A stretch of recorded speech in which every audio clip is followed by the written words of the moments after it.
Hello everyone, myself Radhamisha, behalf of Pema School. I am here to teach you Hindi to class 8th.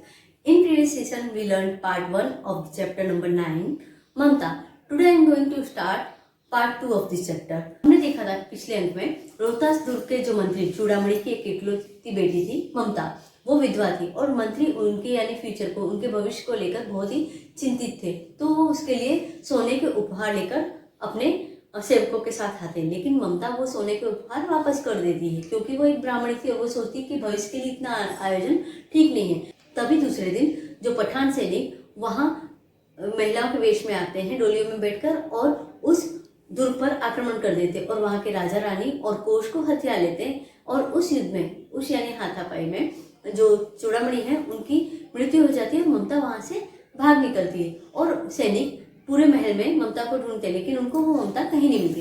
Let's proceed with part 2। Open the page number 59 of your text book. Let's proceed.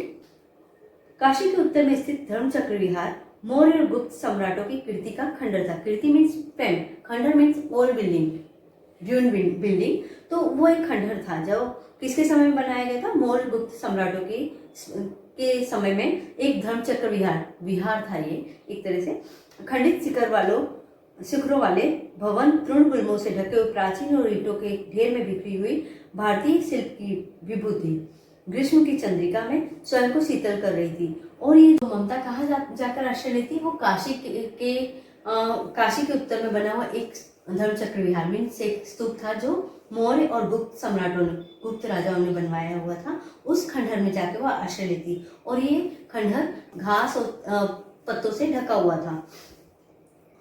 वहां जहां गौतम का उपदेश ग्रहण करने के लिए पंचवर्गीय भिक्षु पहले मिले थे, उसी स्तूप के भग्नावशेष की मलिन छाया में एक झोपड़ी में दीपालोक में एक स्त्री पाठ कर रही थी। और जहां पर यानी गौतम ने उपदेश दिया था, जो गौतम बुद्ध थे उन्होंने उपदेश दिया था पंचवर्गीय भिक्षुओं को, वहां पर उस स्तूप के भग्नावशेष में टूटी बिल्डिंग में वो जाकर और एक झोपड़ी बनाती है और वहां रहती है। और उस यानी झोपड़ी के अंदर वो एक दीपालोक में दीपक के प्रकाश में पाठ करती है। वो भगवत गीता का एक श्लोक पढ़ती है, अनन्य चिंतयन्तो माम ये जना परिपास्ते। वो पाठ करती है कि कृष्ण भगवान ने भगवत गीता के श्लोक में कहा है कि जो लोग मुझे अनन्य मन से मेरा यानी हवन करते हैं, मुझे याद करते हैं, तो उनका योगक्षेम यानी उनकी आजीविका मैं ही चलाता हूँ। पाठ रुक गया। एक भीषण और हताश आकृति, हताश मीन्स दुखी, भीषण मीन्स क्रूअल आकृति दीपक के मंद प्रकाश में सामने खड़ी थी। आकृति मीन्स शेडो, उसे एक शेडो दिखाई देती है दिए के प्रकाश में। वो कैसे थे? क्रूअल दिख रहा था। वो आकृति कैसी थी? क्रूअल थी, यानी क्रूअल शेडो दिख रही थी। स्त्री उठी, उसने कपाट बंद करना चाहा। कपाट मीन्स होता है डोर। उसने अपना दरवाजा बंद करना चाहा कुटिया का, परंतु उस व्यक्ति ने कहा, माता मुझे आश्रय चाहिए। आश्रय मीन्स शेल्टर, सहारा चाहिए। तुम कौन हो? स्त्री ने पूछा। तो वो पूछती है कि तुम कौन है? तो वो अपना इंट्रोडक्शन देता है कि मैं एक मुगल हूँ, चौसा युद्ध में शेरशाह से विपन्न होकर रक्षा चाहता हूँ। विपन्न मीन्स दुखी होकर, सैड होकर, वो यानी बचकर आया है वहां शेरशाह से। चौसा युद्ध जो हुमायूं और शेरशाह के बीच हुआ था, उसके बाद हुमायूं यानी वहां आते हैं आश्रय लेने के लिए। इस रात अब आगे चलने में असमर्थ हूँ। असमर्थ मीन्स मैं यानी आगे चलने में समर्थ नहीं हूँ, मैं यानी कैपेबल नहीं हूँ कि आगे चल सकूँ। क्या? शेरशाह से। स्त्री ने अपने ओठ काट लिए।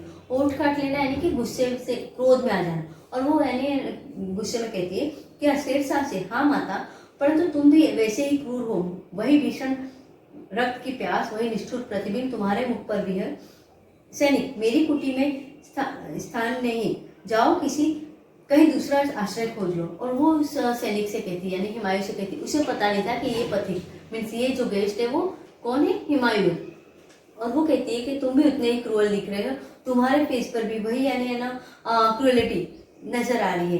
वो उसे कहती है कि तुम कहीं और जाकर आश्रय खोज लो। गला सूख रहा है, साथी छूट गए हैं, अश्रु गिर गए हैं, इतना थका हुआ हूँ। इतना कहते कहते वह व्यक्ति धम से बैठ गया। और वो हुमायूं कहता है कि मेरा गला प्यास से सूख रहा है, मेरे सारे साथी छूट गए और मेरे अश्रु मीन्स होर्स वो भी गिर गए हैं और मैं बहुत थक गया हूँ। तो और यह कहते कहते वो बैठ जाता है नीचे जमीन पर।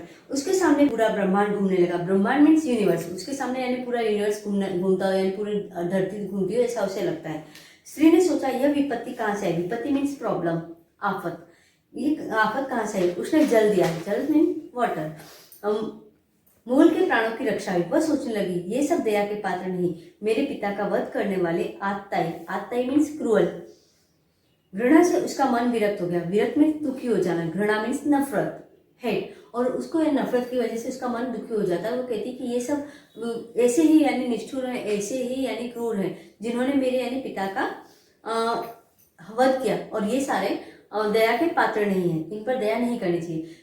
स्वस्थ होकर मुगल ने कहा, माता तो फिर मैं यहाँ से चला जाऊँ। अब वो वहाँ से यानी परमिशन मांगता है ममता की कि तो मैं यहाँ से चला जाता हूँ अगर आप मुझे आश्रय नहीं देते तो। स्त्री विचार कर रही थी, मैं ब्राह्मणी हूँ, मुझे तो अपना धर्म अतिथि देव के सत्कार यानी अतिथि देवो भव का पालन करना चाहिए, परंतु यहाँ नहीं, ये सब दया के पात्र नहीं, परंतु यह दया तो नहीं, कर्तव्य करना है। तब मुगल अपनी तलवार टेक कर उठ खड़ा हुआ। ममता ने कहा, क्या आश्चर्य है कि तुम भी छल न करो, ठहरो। और ममता मन ही मन सोचती है कि ये तो चाहे वो यानी क्रूर है, लेकिन मेरा धर्म क्या है कि मुझे अतिथि, मेरे यहाँ आए हुए मेहमान का स्वागत करना चाहिए, तो मैं अपना यानी ब्राह्मणी धर्म का पालन करूंगी, यानी ये मेरा कर्तव्य है, मैं किसी पर दया नहीं कर रही। और जब वो चलने लगता है तो वो उसे रोकती है, छल नहीं, तब नहीं स्त्री, जाता हूँ तैमूर का वंशधर स्त्री से छल करेगा, जाता हूँ भाग्य का खेले। और वो कहता है कि मैं तैमूर वंश हूँ, मैं किसी से छल नहीं करूंगा, और वो भी स्त्री हो तो मैं स्त्री से छल नहीं कर सकता, ये तो भाग्य का खेल है कि मैं आपसे आश्रय लेने आया हूँ। ममता ने कहा, यहाँ कौन दुर्ग है? दुर्ग मीन्स किला, फोर्ट, यही झोपड़ी न, जो चाहे ले लो, मुझे तो अपना कर्तव्य निभाना पड़ेगा। जाओ भीतर, थके हुए पथिक, तुम चाहे कोई भी हो, मैं तुम्हें आश्रय देती हूँ। सब अपना धर्म छोड़ते तो क्या मैं भी छोड़ दूं? मुगल ने चंद्रमा के मंद प्रकाश में वह महिमामय मुखमंडल देखा। उसने मन ही मन नमस्कार किया। ममता पास की टूटी हुई दीवारों में चली गई। भीतर थके हुए पथिक ने झोपड़ी में विश्राम किया, और ममता कहती कि ये तो मेरी तो झोपड़ी है, अगर तुम चाहो तो ये झोपड़ी ले सकते हो, यहाँ कौन सा किला है। तो वो उसे आश्रय देती है, और जब हुमायूं अंदर आते हैं झोपड़ी में तो उसे यानी ममता को नमस्कार करते हैं, और ममता उसे उस जगह को छोड़कर और पास में टूटी हुई दीवारों में चली जाती है। टूटी हुई दीवार के सहारे वो आश्रय ले लेती है। भीतर थके पथिक ने झोपड़ी में विश्राम किया, और अंदर वो जो हुमायूं मेहमान बनकर आया होता है वो आराम करता है। प्रभात में खंडहर की संधि में ममता ने देखा। सुबह के समय, प्रभात मीन्स मॉर्निंग टाइम, खंडहर की संधि में, संधि मीन्स जो यानी जो क्रेक था वहां से वो देखती है। सैकड़ों अश्वारोही उस प्रांत में घूम रहे, प्रांत मीन्स रीजन। वह अपनी मूर्खता पर स्वयं को कोसने लगी। उसे लगता है कि ये तो ये सारे सैनिक हैं, मुझे पकड़ने आए हैं, और वो अपने आप को मूर्ख समझती है। एकाएक झोपड़ी से निकलकर उस पथिक ने कहा, मिर्जा मैं यहाँ हूँ। और जो हुमायूं वो बाहर आके अपने सैनिक से कहते कि मिर्जा मैं यहाँ पर हूँ। सब सुनते ही प्रसन्नता की चित्कार ध्वनि मीन्स प्रसन्नता की चित्कार ध्वनि मीन्स स्क्रीम ऑफ जॉय। खुशी से सारे लोग झूम उठते हैं और वो प्रांत गूंज उठता है। ममता अधिक भयभीत हुई। पथिक ने कहा, वह स्त्री कहाँ है, उसे खोज निकालो। और ममता को डर लगता है जब उसने सुना कि हुमायूं ऑर्डर देता है कि वो स्त्री कहाँ है, उसको ढूंढ के लाओ। ममता छिपने के लिए अधिक सचेष्ट हुई। सचेष्ट मीन्स सावधान, कोशियस। मृगदाव में चली गई, एक ऐसी जगह जहाँ पर हिरण छुपते हैं, उसे मृगदाव कहते हैं। वो ऐसी जगह पर चली जाती है। दिन भर उसमें से न निकली। संध्या हो गई, वे लोग जाने लगे। संध्या मीन्स इवनिंग, जब यानी पूरे दिन वो वहां छुपी रही, और जब शाम को वो लोग जाने लगे तो ममता ने सुना पथिक घोड़े पर सवार होते हुए कह रहा था, मिर्जा उस स्त्री को मैं कुछ न दे न सका, उसका घर बनवा देना, क्योंकि मैंने विपत्ति में यहाँ विश्राम पाया था, यह स्थान भूलना मत। इसके बाद वे वहां से चले गए, और वो देखती है शाम के समय कि वो मिर्जा से, जो उसका सैनिक होता है, उसे ऑर्डर देता है, उसे बोलता है कि इस जगह पर मैंने विश्राम किया था, मीन्स सहारा लिया था और आराम किया था, तो इस जगह को भूलना मत, यहाँ पर उस स्त्री के लिए घर बनवा देना। अब कुछ दिन बाद चौसा के मुगल पठान युद्ध को बहुत दिन बीत गए। ममता अब 70 वर्ष की वृद्धा है। वृद्धा मीन्स ओल्ड एज वुमन। एक दिन वह अपनी झोपड़ी में पड़ी थी। शीतकाल का प्रभाव था। शीतकाल मीन्स विंटर सीजन थी। उस इफेक्ट से यानी वो क्या बीमार थी। उसका जीर्ण कंकाल मीन्स जो स्केलेटन खांसी से गूंज रहा था। ममता की सेवा के लिए गांव की 2-3 स्त्रियां घेर कर बैठी थी, क्योंकि ममता आजीवन सबके सुख दुख की सहभागिनी रही थी। क्योंकि ममता सभी को यानी सपोर्ट करती थी, सबको हेल्प करती थी, सबको सहारा देती थी। तो जब वो बीमार थी तो उसके आसपास 2-3 स्त्रियां उसे घेर कर उसके आसपास बैठी हुई थी, और वो यानी खांसी की वजह से अपने खाट पर पड़ी हुई थी, अपनी झोपड़ी में पड़ी हुई थी। ममता ने जल पीना चाहा। एक स्त्री ने सीपी में जल पिलाया। सीपी मीन्स एक पोर्ट होता है जो मुगल काल के दौरान यानी लोग रखते थे पानी पीने के लिए, उसमें से एक स्त्री उसे पानी पिलाती। सहसा एक अश्वारोही मीन्स हॉर्स राइडर उसी झोपड़ी के द्वार पर दिखाई पड़ा।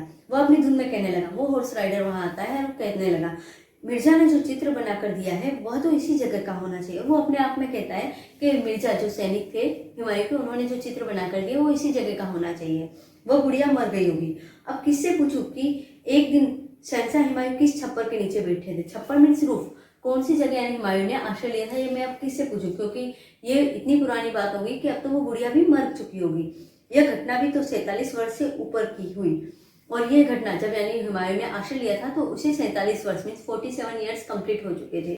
ममता ने अपने विकल कानों से सुना, अपने पास की स्त्री से कहा, उसे बुलाओ। ममता ने अपने विकल मीन्स होता है अपसेट रेस्टलेस ईयर से, यानी कि बेचैन कानों से उसने सुना, और उसने पास में बैठी स्त्री से कहा कि उस यानी सैनिक को यहाँ बुलाओ।